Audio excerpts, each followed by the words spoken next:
Okay, chapter 2, I'm going to say is really important. It's all about quadratic functions. So when x is squared, the degree is 2, and just all sorts of things that we're going to do with it. We're going to do both A and B.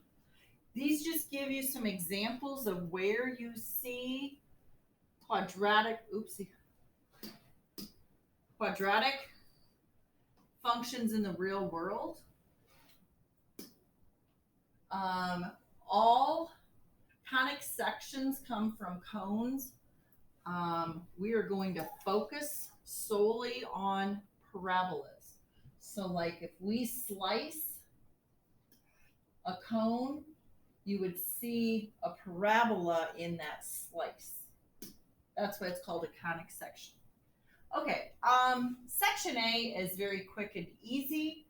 We're just literally plugging stuff in. Now, so first of all, I would copy down the equation. A quadratic function, I'm going to be even more specific, degree 2, that's because ax squared plus bx plus c. I don't know if it would help a little bit better. You can see that better. Ax squared plus bx plus c, where your ABCs are constants. All right, so for this example, it says find for any value of x, you find the y value by substitution.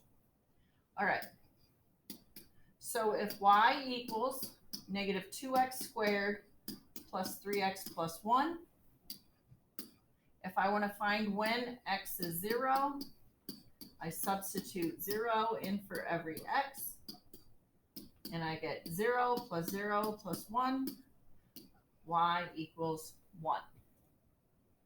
So for letter B, we're going to do the same thing, except now we're going to plug in 2. Oh, I forgot my square.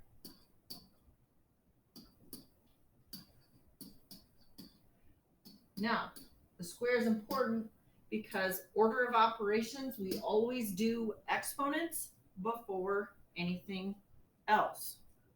So we do 2 squared, which is 4, times negative 2 is negative 8, plus 6, plus 1.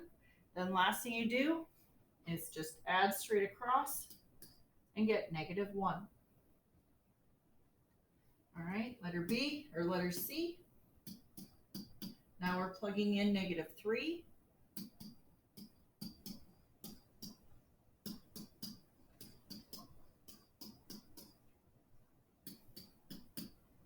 So we do our exponents. Negative 3 squared is positive 9 times negative 2. Positive 3 times negative 3.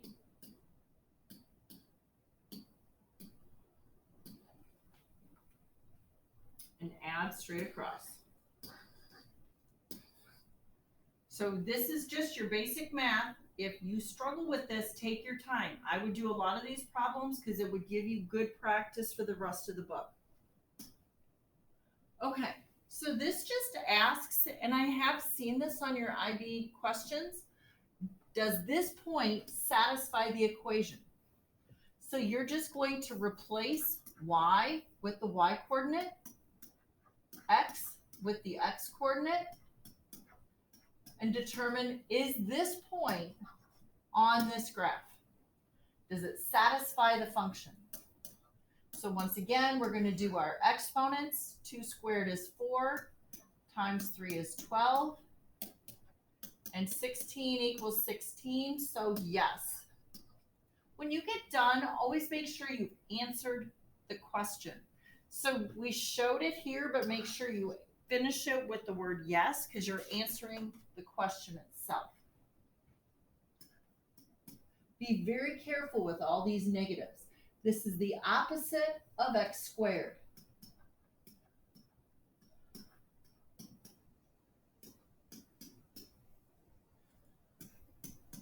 So we do negative 3 squared is 9. This part is 9. then this is the opposite of 9, so that's negative 9. Negative 2 times negative 3 plus 6 plus 1. So we get 1 equals negative 2. It does not equal negative 2. So no, it does not satisfy the equation. All right. Last but not least is where they give us the y value. We need to figure out the x values. So now I'm going to substitute 2 in for y.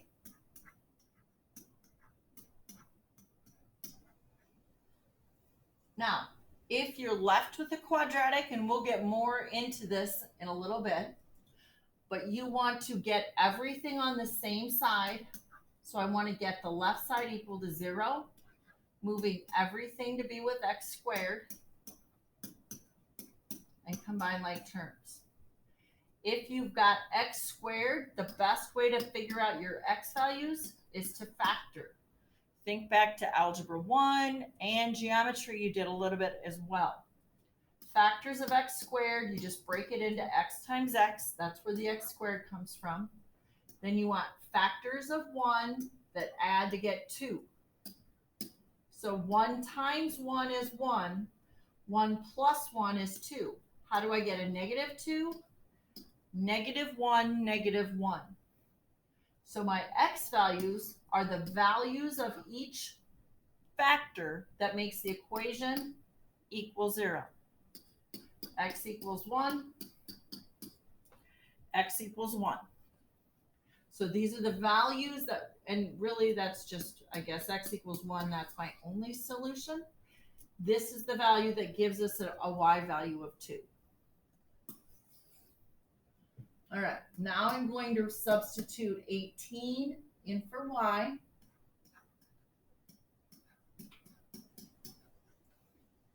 Getting the left equal to 0 by subtracting 18. And then I can factor, break apart x squared, x times x. Factors of 15 that subtract to get 2, 3, and 5. Because 3 times 5 make 15, 3 minus 5 makes 2. That means the 5 has to be negative, the 3 needs to be positive. Split it apart. What makes x plus 3 equal 0? When x equals negative 3. What makes x minus 5 equal 0? When x equals 5. All right, and that is letter A.